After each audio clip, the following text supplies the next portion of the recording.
Tegid täna väga tubli sõidu, kuidas ise ennast rajal tundsid?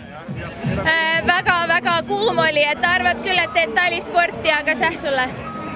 Tiirudes 1.001, kuidas ise kirjeldad?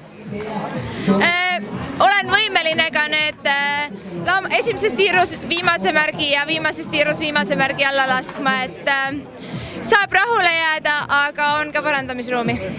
Mõlemad möödalasud olid sul väga napid ja mõlemad viimased, et kas oskad hinnata, mis juhtus? Esimeses oli enda äratõmme, natukene võib-olla liigutasin õlga lasu ajal.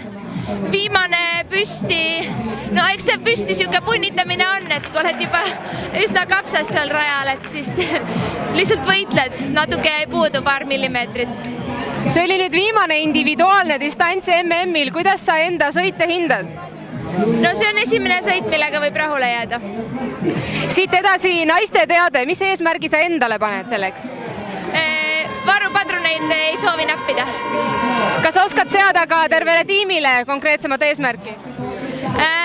Olles väga optimistlik, tahaks, et naiskond jõuaks finišisse. Aitäh! Aitäh!